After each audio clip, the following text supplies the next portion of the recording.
now we have AxsDeny. Hell yeah. So yeah, he sent something in if you want to take a look. AxsDeny, my guy. If you've ever been on the happy hour stream, which happens once a month on my Patreon, then you already know this man because he is one of my co-hosts. And it's $5 a month, and we do this happy hour stream. And it's basically, if you love Omegle bars and you want to be the guest on the other side of the screen, you can do it through the Patreon happy hour stream. Let's see what he has to say. Hey, what's up, Harry, and what's up to everyone watching and listening to the Flow State podcast. I'm AxsDeny, the community engagement manager on the team. And if you've ever been in the YouTube comments or Reddit, Instagram, any of the social DMs, honestly, or the Patreon happy hour, there's a decent chance we've interacted at some point in the past. Speaking of that, just from me to all of you listening, the community around this movement that Harry has created is honestly one of the most positive, thoughtful, and supportive groups of people I've ever seen. Getting to interact with the community every day is why I love being a part of what Harry is doing. Outside of the team, I'm a software engineer. And I like to believe that I think analytically, and I'm always looking at systems and processes and how to make things more efficient, especially across creative projects that I'm building on my own. Given that preamble, my question is rooted in the process, really, a bit of behind the scenes. When it comes to building something like Guerrilla bars, like a release of that, there's so much that goes on behind the scenes. What does the full workflow actually look like from start to finish? That is, from planning locations, filming with multiple cameras, edits, sound, all the way through release. What type of iterations and refinement have taken place since the early days, circa 2017 on the boardwalk? Hell yeah. Awesome question. Yeah. AxsDeny, much love, my friend. Such a great dude. And thank you for the kind things you said about the community. Oh, actually, I don't know if I should be thanking you. It's really thank you through the screen to the people watching, because he's talking about you. And I agree 100% with what he said. It is such a supportive, positive community. And I'm really honored, man, because the internet can be very strange. And it's just great to have a community on the internet that feels very warm. So especially the pod community, I mean, the whole community, but yeah, I echo what he shared there. And yeah, great question. Guerrilla bars, man. Well, it's interesting because you said the iteration since 2017. It's kind of funny, like a lot has changed since the beginning, and Guerrilla bars kind of emerged organically, and it wasn't actually called Guerrilla bars initially. You know, my first video that went really viral was the Venice Beach Boardwalk Part 1. That's the one that really took off and kind of opened the door to a lot of the bigger opportunities that came my way since then, and sort of set the stage for me to actually have this be my full-time career. And that was, you know, if you go back and watch it, it's very different from what Guerrilla Bars is now. I wasn't asking people for words, you know. In fact, what had happened was, I think maybe we were trying to ask people for words, or we were trying to do something like that, and we just kept striking out, and like we kept just getting rejected and kicked out of places. Like, yo, don't do that in front of my shop, you know. And then finally, we were like so frustrated. I remember we stopped in a bar. Me and my friends, we like had a beer. You know, this was back before I stopped drinking, and after that, we were like, all right, guys, like, let's just go out there, one last try. We'll just set up somewhere. I'm just going to start rapping about people walking by and like see what happens. And lo and behold, a crowd formed, and it became the clip that is Venice Beach Boardwalk Part 1. So it wasn't planned. It was just circumstantial. Like, it was based on our frustration from a whole day of striking out. And then, yeah, it started to evolve sort of on its own. One thing of note about production, the Venice Beach Part 1 video is actually the first day that I had a lav mic, a lavalier mic as it's called, which is the little clip-on mic. Because I had done videos prior to that where I'm sort of walking around in the world. Like, I did one at a liquor store right around the corner from my house. I did one at Echo Park. I used to live near Echo Park in LA, and so I'm just kind of like walking around the park. And I did not have the lavalier mic, and a friend of mine was filming on my iPhone. And so every time I made a reference and my friend pointed in on the reference, like the audio from me got super muddy and quiet, you know, because the directionality of the mic, we lost the directionality of the mic, and it was a greater distance from my voice. And so my friend in Portland, actually, Peter Wells, shout out to my boy Peter Wells, who I've been knowing since I was in first grade. I was there on like winter break or something, I mean, I was out of college already, so not like official winter break, but I was there for the holidays.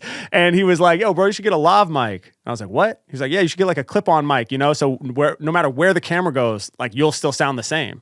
And I was like, bro, you're a genius, man. All right, cool. I'm going to do that. So I got one that just plugged into my phone, and then we filmed on a different phone, or maybe I plugged it into my old phone. But yeah, I found a way to record a clip-on mic, and that was the first time we used it. And it was super clutch because, it freed up my friend who was filming to like go all the way around the back of the crowd and show the scale of the crowd and like get more creative with the shots, which is really cool. In that first video, like he really contributed to the style of that video with the way that he filmed it.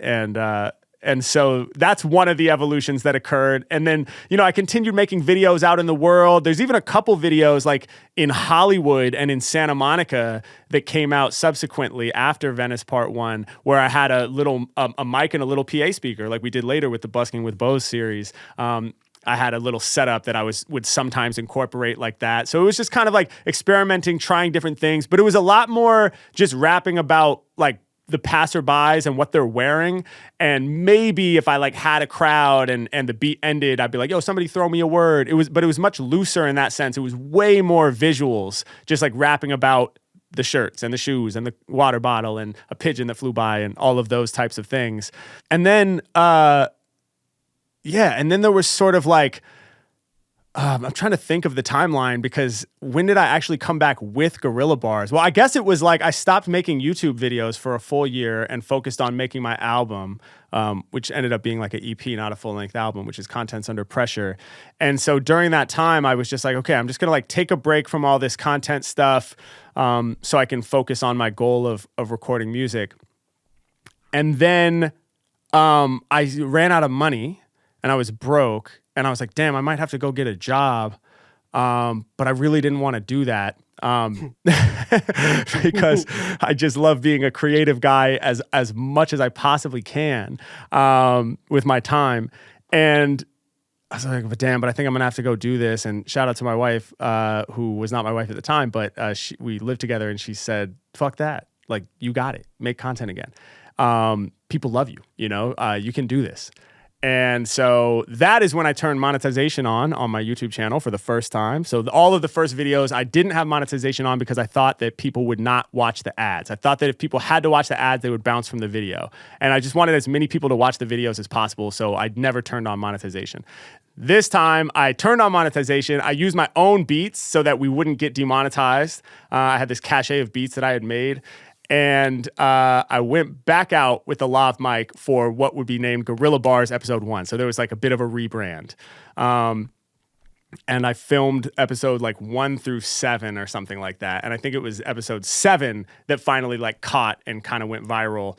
And I had stashed all this footage for Guerrilla Bars, and then COVID came, which is crazy. But I had a hard drive full of shoots. Guerrilla Bars shoots. And I was like, this is mind blowing. Like, I'm just sitting on, like, and I only posted every other Friday at that point, which we're back on that cadence now. But this was before we like increased the tempo to every Friday. So it was every other Friday. And I was like, I have like months. I have like, I don't know how long, like 4 or 5 months of this content of me in the world interacting with humans, which was crazy.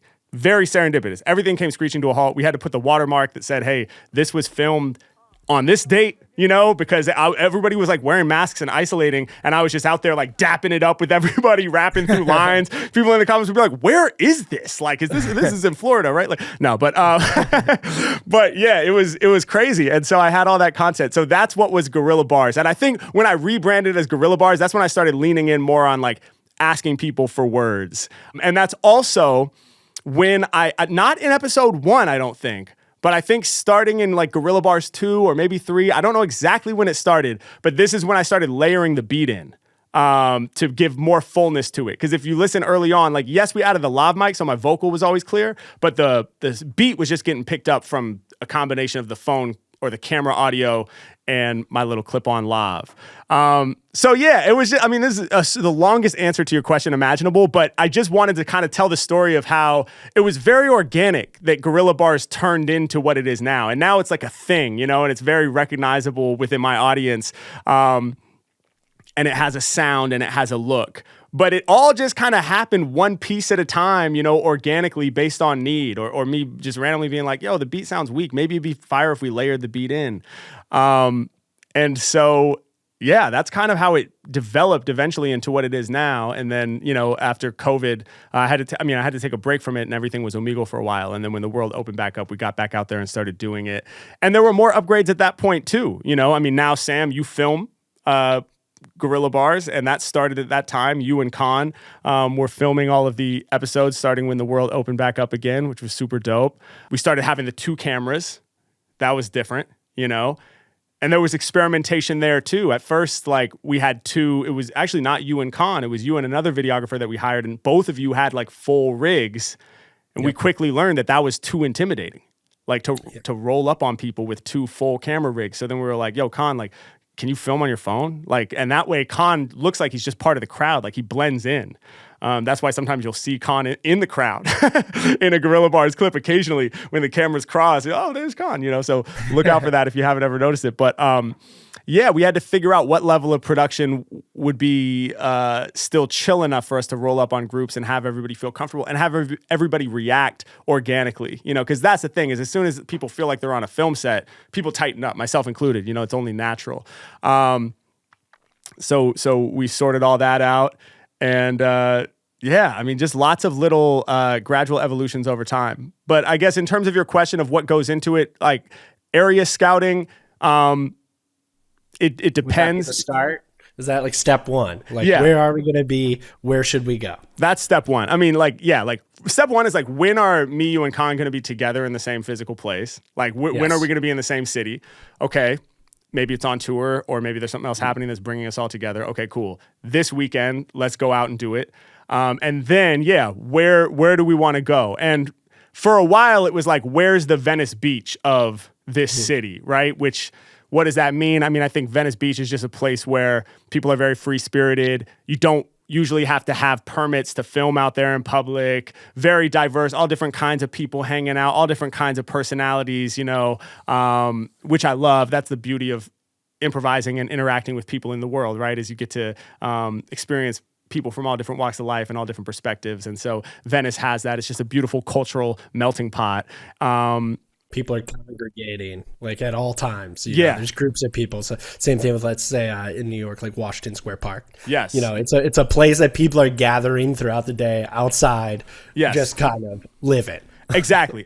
And in both of those places, there's a culture of busking and artistry and craftspeople selling things. And so it's not jarring, I did some shoots in places at Griffith Park in LA. We got up there and it's so calm and serene and quiet, and there's security pacing. And then all of a sudden this guy comes in yo, it's Harry Mack. It's oh my God, what are you doing? And eventually we did get kicked out, but we were able to get the content first. So we got him. It's a vibe thing though. It's a vibe thing for sure. Exactly. But now, it's kind of even evolving past that, where it's kind of okay, how many times can we do these same spots? And I'm sure we'll come back to them time and time again when it feels right. But rather than just always doing the Venice Beach of whatever city we're in, which is great because of the cultural melting pot vibe and the street performer culture that's built in, but they also tend to be touristy places, right? So a lot of times I'm not necessarily performing for the local scene. I'm kind of performing for people from all over the world who are in these places to have these great experiences, which has a beauty to it, of course. But now I'm definitely focused, and the team is focused on finding places where we can actually tap in with the local culture, where it's the people these are cool places with free-spirited people who are going to be open to it, but these are actually the people that maybe live in these neighborhoods, or adjacent neighborhoods. I'm really curious to sort of explore that route now. Where can we go to find just a skate park or basketball courts where literally people are just hanging out? Yes. It's a little more, it's less of a, for sure equation going that route, right? To find these little pockets of actual local culture and stuff like that. Yeah, but I definitely think it's rewarding and comes through with a cool, almost narrative in an episode. Yeah. Besides just going to the most obvious spot, let's say, like Yeah. in Paris, let's go to the Eiffel Tower. Exactly. Yeah, but then let's also branch off. Like, 100%. Exactly. And yeah, like to your point, it's a little less efficient probably to like when we go to Times Square, it's like we can knock them out. Like there's people there looking for this, you know? And that's great, you know? And there was a season of time where that was like the priority. It's like, hey man, we got to get this content going. Like we got to do this while we can. Now I'm a little bit more like, hey, it's okay if we like try a location and it just doesn't work out, or we just get one clip, not enough for a full episode. It's like, okay, cool. Like that's still great. You know, I want to be a little bit more exploratory with it. And because I think you're right, man. I think it can create a really special narrative and just have a really cool feeling to it when it does hit. So that's kind of the tip we're on now. I'll speed run the rest of this process because I've just gone on and on. But yeah, it's that. When are we all together? Where should we go? And then when we get there, it's the two cameras. It's you and Con. It's me on a lav mic. Actually, I have been making some upgrades recently to the audio. I'm on a handheld now. In some episodes that are yet to come out, I have a what do you call that? A field recorder strapped to me as a belt. I don't know how that's going to play, man, but I'm excited for it. Audio-wise, it's sick because now I have amplification for my voice. I have a little mixer. Really, the reason I wanted to do that was so I would not lose my voice out there doing Guerrilla bars because I am just out there screaming. Like when I'm unamplified, the environmental sound is so much louder than you would imagine. And just to get over the environmental sound, and then I'm trying to get over the beat, and then the crowd is forming, and I'm trying to be heard by the people furthest in the back. I'm just wrecking my voice, and I can't justify that anymore as a professional vocalist. And it's been an issue that's been bothering me for a long time. But I was like, man, how can I have vocal amplification in a way that's kind of low profile, but still works? And I think I've found it, but the videos haven't come out yet, so hopefully you guys rock with it too. But yeah, those have been sort of the upgrades, the two cameras, the audio setup, and then we film as many clips as we have energy for. Sometimes it's not working out at first, and we have to say, well, let's cut our losses and try a different place. We'll hop in an Uber and go somewhere else and try it out there. We feel like there's kind of this energy wave that we put out sometimes. Like if we're in a good mood, we're more likely to have great interactions. You know, if we're feeling a little tight or a little like, it's not working, what's wrong, what's going on? If we're putting all this pressure on the situation, it usually is a struggle, you know? So that's a big part of it, I would say, while we're out there, is just cracking jokes, maintaining just a optimistic outlook, having fun with it, remembering to have fun. And then after we capture it all, it goes to the editing team. And first it goes to Con, who actually lays everything out, and so we can look at everything that we got and make decisions about which clips will go into which episodes. Con's really good at producing the episodes and being like, hey, I think we should use these 3 clips for the episode in this order. He makes the first call on that, and then if anybody's like, oh, maybe we switch these 2, there will be conversations around that. And then once we have the order locked, it gets edited. Yeah, we get a thumbnail made, usually by Sarah on our team, who cooks up awesome thumbnails. We vote on which thumbnails we like. Con suggests some titles. We vote on which title we like. All of those last minute pieces come together. It gets uploaded as a private video on YouTube, and then the team goes in and watches for QC to make sure there's nothing wrong with it. No any issues of any kind that would require a re-export. Yeah. And then if it passes the QC, then it's good and it's out, man. Yeah. No, it's all like you were talking about. Like even from the very first time we went out there, it's all been kind of a product of trying and seeing what works, and slowly it's kind of become this system that we have pretty dialed. But like you said, you now even have the PA thing, so the journey, the evolution continues. Yes. But you know, we've gotten pretty efficient with it. Not that we're like trying to rush it, but like at the beginning, you know, we might have been out there for like, you know, a 10-hour day sometimes, just like roaming New York. Now we kind of do have a sense for like how to maximize both what, you know, your stamina. If we're on tour, you got a show the next day. It's like, we can't just be out in Times Square having you yell the whole day. Right. And it's become like, it's honestly, man, there's some of I love shooting your live shows a lot. But I don't even want to rank them, but like Guerrilla Bar days are up there for me. Like it is so fun getting out there. You never know what's going to happen out there, and the vibes are always up. And 100%. I love shooting Guerrilla Bars. Oh, dude, me too. It's such a good time, and and I mean, it's such a team effort. I hope that comes across in my answer to this question, is that it's a massive team effort. And there's other components as well. Jordana transcribes the whole thing so that the closed captions are accurately embedded in the video when it drops for accessibility and just so that we have like a document of like the actual lyrics. So much work that goes into that. Sarah and Todd are splitting the editing on these videos. Fadl is editing shorter clips. I mean, it's just like, it's a team effort. It's an all hands on deck kind of thing. And I never would be able to do it at this level as consistently without the team. So yeah, it's a beautiful thing. Thank you so much, AxsDeny. Make sure you check this man out, support him. He does so many things.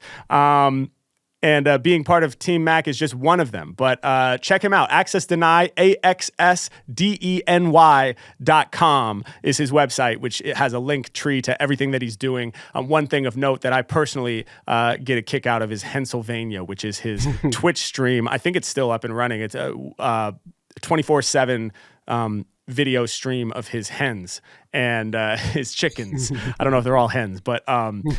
yeah, and you can use bits and stuff and interact with the stream, and it'll like feed the hens and change the lights and all kinds of crazy things. So make sure you check that out. He's a creative guy through and through, and we're so happy to have him on the team.